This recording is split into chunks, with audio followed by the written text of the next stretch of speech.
네, 이제 국내 증시 짚어보도록 하겠습니다. 종목으로 들어가기 전에 이화영 아나운서와 함께 지난주 거래일 특징주 한번 짚어보도록 하겠습니다. 지금 만나보시죠. 네, 특징주 짚어보도록 하겠습니다. 하반기 첫 거래일인 1일에 코스피가 1년 8개월 만에 2200선까지 밀려났습니다. 연중 저점을 무려 2번이나 새로 썼는데요. 코스피와 코스닥 지수는 상승으로 출발은 했지만 외국인과 기관의 매도세가 확대되면서 하락세로 장을 마쳤습니다. 그 안에서도 거래량이 쏠리면서 주목을 받았던 종목들 어떤 게 있는지 확인해 보도록 하겠습니다. 네, 오늘도 이렇게 5개의 종목이 나와 있습니다. 먼저 5위에는 현대약품이 있고요. 그 위에는 삼성전자가 있는데 1년 7개월 만에 5만 전자를 쓰고도 외국인들의 매도세가 이어지고 있는 상황입니다. 3위에는 오랜만에 이로원이 있습니다. 또한 이날 KH건설은 급락했었죠. 16%대 하락세가 나타났고요. 그리고 이날 거래량이 가장 많았던 종목은 바로 삼부토건입니다.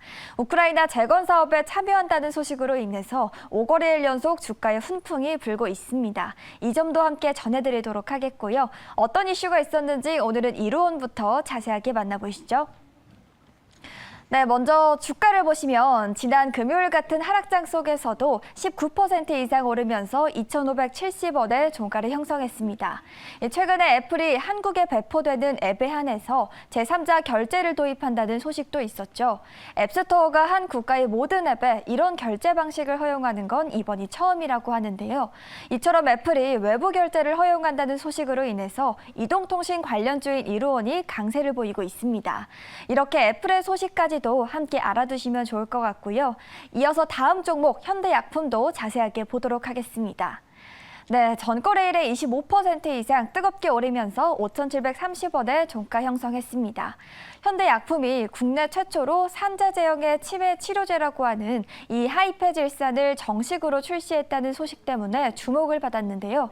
하이페질산은 지난 4월에 식약처로부터 경증에서 중증까지 이 모든 단계의 치매 환자가 복용할 수 있는 치료제로서 품목 허가를 받았습니다. 현대약품 관계자는 치매 증상 치료제의 경우에 이 스테디셀러 제품과 제형이 이미 시장을 지배하고 있기 때문에 신제품이 주목받기 쉽지 않다라고 했는데요.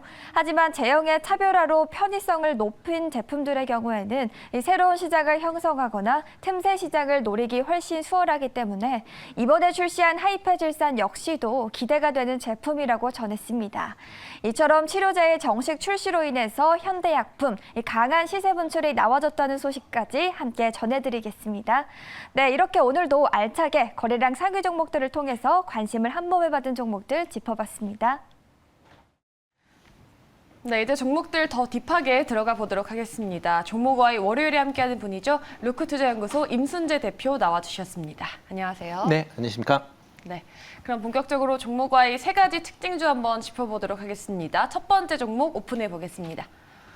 네, 첫 번째 동일 고무벨트입니다. 상한가를 기록했습니다. 지난주 하락장에서도 코스피 안에서 네. 유일하게 상한가 기록한 게 또 동일 고무벨트 아니겠습니까? 네, 예, 그렇습니다. 뭐 어떤 이슈가 있었나요? 네, 뭐 요즘에 이제 그 움직이는 것 중에 이제 많은 부분이 이제 그 우크라이나 재건 관련된 얘기들이 최근에 좀 많이 나오고 네. 있습니다. 그래서 재건 관련주들이 좀 강한 그런 좀 흐름세를 좀 보이고 있다라고 보시면 될 것 같고요.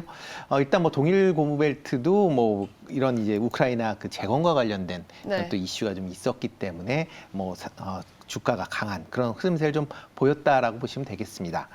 특히 이제 우크라이나 관련돼서 지금 그날 강했었던 이유 중에 하나는 이제 지금 그 미국의 그 건설 기계 회사인 이제 캐터필러의 지금 납품 계약으로 해서 납품을 진행 중에 있습니다. 이런 캐터필러가 향후에 그 미국 유루크라이나의 재건을 할 때 뭐 참여하지 않을까라는 기대감 때문에 아마 거기에 이제 납품을 한다라는 그 수혜 기대감 때문에 올랐다라고 보시면 될 것 같습니다. 특히 이제 그 전날 이제 미국의 그 우크라이나 주재 그 상공회의소에서 지금이 뭐 우크라이나에 투자할 때 적기다라는 그런 이제 발표를 했습니다. 그렇기 때문에 우크라이나 재건 사업을 위해서 이제 미국 기업들의 뭐 적극적인 참여가 필요하다라는 그런 이제 뉘앙스로 얘기를 한 거고요. 그 전에 뭐 지금 유럽 같은 경우에도 우크라이나에 관련된 재건 사업에 좀 참여를 하겠다라는 얘기를 많이 하고 있습니다. 뭐 국내 같은 경우도 그 지금 7월 4일부터죠. 오늘부터 스위스에서 우크라이나 재건 뭐 고위급 회담이 있을 예정인데요. 이때 외무부 차관이 지금 참석할 예정입니다. 그러니까 각국이 지금 우크라이나에 관련된 재건에 관련돼서 지금 많은 이제 관심을 갖고 있다라고 보시면 될 것 같고요. 아직까지는 이야기만 나오는 상황인 네, 거죠? 예, 그렇죠. 어떻게 이제 또 될지의 여부에 대해서는 좀 더 지켜봐야 된다라고 보시면 될 것 같습니다. 이 와중에 이제 그러다 보면 재건 사업에 가장 필요한 게 이제 건설 기계다라고 보시면 될 것 같고요. 네. 세계 제1의 이제 건설 장비를 만드는 회사가 캐터필러고 거기에 이제 납품을 한다라는 게 어떻게 보면 향후에 수혜를 기대해 본다라고 보시면 되겠습니다. 아마 향후에 우크라이나 관련돼서 지금 뭐 재건주들이 지금 계속 움직이고 있는데 네. 아마 내용들은 아마 좀 차별화될 가능성은 충분히 있다라고 보시면 될 것 같고요. 가장 이제 우크라이나 관련돼서 이제 관련주에 투자를 할 때 조금 주의하셔야 될 게 네. 일단 뭐 우크라이나 국내 기업들이 우크라이나에 직접 참여한다라는 게 생각보다 쉽지 않을 수 있다라는 겁니다. 특히 이제 우크라이나의 지금 전쟁과 관련돼서 지금 우크라이나에서도 나중에 재건이 된다라고 하게 되면 그 우크라이나에 도움을 많이 준 나라의 그런 기업의 우선적인 혜택이 갈 가능성이 많고요. 특히 이제 유럽이나 미국 같은 경우에는 군사적인 그런 이제 현재 지원들을 많이 하고 있습니다. 그렇기 때문에 아마 나중에 기업들이 선택이 될 때는 이런 군사적인 지원을 해준 국가 기업이 우선적인 혜택을 받을 수 있다라고 보시면 될 것 같고요. 네. 그렇기 때문에 국내 업체들의 참여는 뭐 지금 국내에서 뭐 여러 가지 지원 물품이나 차관 등을 제공할 것 같이 이제 보여지긴 하지만 아마 직접적인 참여는 어렵고 아마 서방 국가들의 기업이 참여를 할 때 컨소시엄이나 아니면 관련된 납품을 하는 그 정도의 수준으로 아마 한정될 가능성이 많습니다. 그렇기 때문에 투자를 하실 때는 뭐 우크라이나의 지금 재건에 뭐 직접적으로 가능할 가능성이 있을 것 같다라는 식의 그런 이제 뭐 요즘에 테마가 형성이 되고 있는데요. 일단 투자를 하실 때 조심하실 필요가 있지 않을까 싶습니다. 네, 그럼 우리나라 안에서 직접 가는 기업은 또 건설사 중에는 없는 거죠, 아직까지는? 아마 쉽지 않을 걸로 생각이 됩니다. 네. 근데 말씀하신 대로 일단 우크라이나 재건하겠다 말만 나오고 있는 건데 이 수혜 기대감만으로 상한가를 간 거잖아요. 네, 예, 이게 그렇죠. 그 정도의 호재인 건지 아니면 시장이 조금 아직 안 좋기 때문에 수급이 여기로 다 쏠린 걸까요? 어떻게 봐야 될까요? 일단 수급이 먼저 이제 쏠렸다라고 보여지고요. 동일고무벨트 같은 경우 약간 좀 다른 게 여기 이제 직접적으로 들어가는 건 아닙니다. 네. 여기는 여기는 이제 캐터필더라는 이제 세계적인 이제 건설 중장비 업체가 가면 거기에 지금 소모성 부품을 공급을 하고 있거든요. 그렇게 되면 그러니까 건설이 이제 활발히 진행되고 기계가 많이 움직일수록 소모성 부품에 대한 수요가 증가할 수 있다라고 보시면 될 것 같습니다. 특히 이제 캐터필더하고는 지금 2017년 이후에 계속 꾸준하게 거래가 있습니다. 그렇기 때문에 이런 거래를 바탕으로 향후에 그런 소모품에 관련된 부분이 좀 더 많이 공급이 될 거다라는 그런 이제 어떻게 보면 향후에 이제 기대감이 미리 선반영이 됐다라고 보시면 될 것 같고요. 그렇지만 이렇게 이제 상한가를 갈 만큼의 내용이냐라는 거는 아직 뭐 추가적인 더 뭐 납품 규모가 늘어난 것도 아니고 가능성만 갖고 올라갔기 때문에 네. 아마 추가적인 상승 부분은 조금 제한적이지 않을까라는 생각을 해봅니다. 네, 우크라이나 재건 관련주는 좀 선별적으로 볼 필요가 있다라고 짚어주셨고요. 네, 동일 고무벨트 짚어봤고 다음으로 두 번째 종목도 한번 열어보도록 하겠습니다. 어떤 종목일지. 네, 두 번째는 농심입니다. 네, 지금 아무래도 지금 같은 시장의 인플레이션 방어주로서 음식료주가 좀 강한 업종이겠죠. 네, 예, 그래서 그렇죠. 농심을 좀 보시나 봐요. 네, 일단 뭐 농심 같은 경우에는 뭐 기본적으로 뭐 국내 1위의 이제 라면 업체다 보니까 신라면. 네, 그렇죠. 네. 신라면을 비롯해서 뭐 여러 가지 이제 라면들이 나오고 있죠. 뭐 그렇기 때문에 일단 라면 관련된 부분이 물론 이제 원가에 대한 인상 부분, 원자재에 대한 이 가격 인상 때문에 조금 아마 단기적으로 실적이 좀 부진할 걸로 그렇게 예상은 되고 있지만 아마 중장기적으로 보면 가격을 분명히 올릴 가능성은 뭐 올해 충분히 있다라고 보여지고요. 그러다 보면 매출이나 영업이익 측면에서 지금보다는 좀 더 나아지지 않을까라는 기대를 좀 해보고 있습니다. 특히 이제 라면 관련돼서 수출이 지금 뭐 많이 이제 이루어지고 있는 그런 상황입니다. 네. 특히 이제 K 콘텐츠가 뭐 글로벌적으로 이제 인기를 받으면서 특히 이제 국내 라면에 대한 이제 수요도 같이 증가를 하고 있는데요. 대표적으로 뭐 지금 농심 같은 경우에는 전에 기생충 때 한번 뭐 짜파구리 때문에 그렇죠. 한번 매출이 많이 증가를 했고요. 최근 들어서는 이제 오징어 게임 때문에 이제 삼양식품이 매출이 좀 많이 증가를 했는데 전반적으로 이러다 보니까 국내산 라면에 대해서 뭐 각국이 상당한 관심사를 갖고 있다라고 보시면 될 것 같습니다. 네. 특히 이제 베트남이 이제 그 1인당 그 라면 소비량이 뭐 세계 1위를 기록했다라는 것 때문에 베트남에 이제 라면을 수출하고 있는 국내 기업의 뭐 때문에 이제 그 금요일 날 가격 좀 전체적으로 좀 강한 그런 흐름세를 좀 보였다라고 보시면 될 것 같고요. 특히 이제 여름 제품 관련된 이제 매출이 조금 확대가 될 걸로 기대를 하고 있습니다. 뭐 대표적으로 배홍동 비빔면이라는 게 지금 뭐 시장 점유율 2등을 기록을 하고 있는데요. 관련된 매출이 아마 지금 하반가 이 여름 시즌에 좀 더 증가할 수 있을 것이다라고 생각이 되고 있고요. 또 하나가 이제 생수 시장에서 지금 백산수가 시장 점유율 2위를 기록을 하고 있습니다.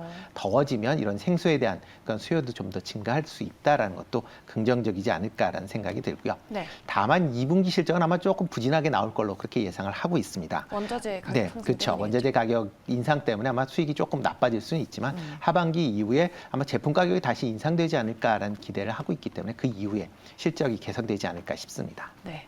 인도에서 신라면 볶음면 론칭 행사가 열렸는데 하루 만에 50만 명이 또 찾아왔다고 네, 하네요. 이 K푸드의 인기가 고공행진할 수 있기를 기대해 보겠습니다. 농심 짚어봤고요. 마지막 종목은 어떤 건지 한번 열어보도록 하겠습니다. 네, 세 번째 종목은 디딤이라는 종목입니다. 20%가 넘게 빠졌는데 최근에 차트 보니까 조용히 좀 탄탄하게 우상향을 했더라고요. 네, 한 달 만에 40%가 넘게 뛴 것 같은데 지난주에는 12 물량이 풀렸습니다. 아무래도 차익 실현 때문일까요? 네, 뭐 일단 차익 실현 관련된 이제 우려감 때문에 일단 빠졌다라고 보시면 될 것 같고요. 네. 뭐 디딤이라는 회사가 이제 외식 관련 프랜차이즈 회사다라고 보시면 되겠습니다. 뭐 대표적으로 뭐 신마포 갈뱅이다, 그다음에 연안식당, 뭐 백제원이라는 이제 네. 그런 이제 브랜드를 갖고 있는 그런 회사다라고 보시면 될 것 같고요.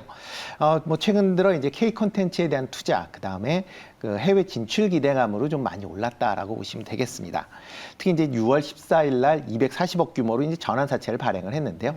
이 전환사채를 발행을 하면서 K 콘텐츠 관련된 사업으로 이제 진출을 하겠다라고 뭐 약관 변경도 정관 변경도 지금 추진할 그런 계획으로 잡혀져 있습니다. 네. 대표적으로 이제 K 콘텐츠 업체 이제 투믹스 홀딩스라는 회사가 있습니다. 그러니까 웹툰을 하고 있는 투믹스의 이제 모 회사인데요. 이 회사 지분의 66.7%를 담보로 잡고 160억 원을 대여하기로 결정을 했습니다. 그렇기 때문에 이제 향후 K 콘텐츠 사업을 통해서 사업 다각화 관련된 기대감도 있고요. 또 하나 그 K 콘텐츠 협력을 통해서 최근에 이제 외식 사업을 이제 글로벌로 확대하고자 하는 그런 이제 니즈가 강하기 때문에 그런 부분으로도 적극 활용하지 않을까라는 기대를 해보고 있습니다. 일단 뭐 디딤이 현재 전 글로벌 한 10개국에 42개의 매장을 운영을 하고 있는데요. 26년도까지 100개 매장을 하겠다라고 얘기를 하고 있으니까 그만큼 해외 관련된 진출에 뭐 그 상당한 부분을 차지하고 있다라고 보시면 될 것 같고요. 특히 이제 리오프닝 관련돼서 외식 사업에 대한 그 뭐 실적 개선 기대감이 지금 크게 나와 있다라고 보시면 되겠습니다. 특히 최근 들어 이제 거리두기 완화 이후에 외식 매출이 뭐 일부분 상승하고 있다라고 보시면 될 것 같고요. 특히 이제 5월달 온라인 배달 서비스가 한 3.7% 감소를 했습니다. 이 감소했다라는 건 그만큼 많은 사람들이 이제 본격적으로 외식을 진행하고 있다라고 보시면 되지 않을까라는 생각이 들고요. 이 외에 뭐 요즘에 이제 레스토랑 간편식이라고 해서 맛집이나 그다음에 프리미엄 그러니까 밀키트 같은 거를 만드는 그 시장이 계속 커지고 있으니까 그런 거 많이 나오더라고요. 네, 예. 그렇다 보니까 그쪽 관련된 매출도 좀 증가할 걸로 예상을 하고 있습니다. 다만 이제 향후에 이제 12 관련 전환 물량에 대한 오버행 이슈가 좀 크게 좀 불거질 수 있다라고 보시면 될 것 같은데요. 최근 이제 주가 급등에 따라서 전환사채 물량이 계속 지금 전환이 되고 있고요. 네. 전체 한 186만 주 정도가 아마 7월 15일 날 전환될 걸로 예상이 되고 있습니다. 이렇게 전환 물량이 된다라고 하게 되면 그만큼 주가 흐름엔 상당히 좀 부정적일 수 있으니까 그런 점도 투자하실 때 유의하시면 좋지 않을까 싶습니다. 네, 알겠습니다. 종목와의 오늘도 지난주 이슈가 컸던 세 종목에 대해서 알아봤습니다. 루크투자연구소 임순재 대표님 함께하셨습니다. 말씀 고맙습니다. 네, 고맙습니다.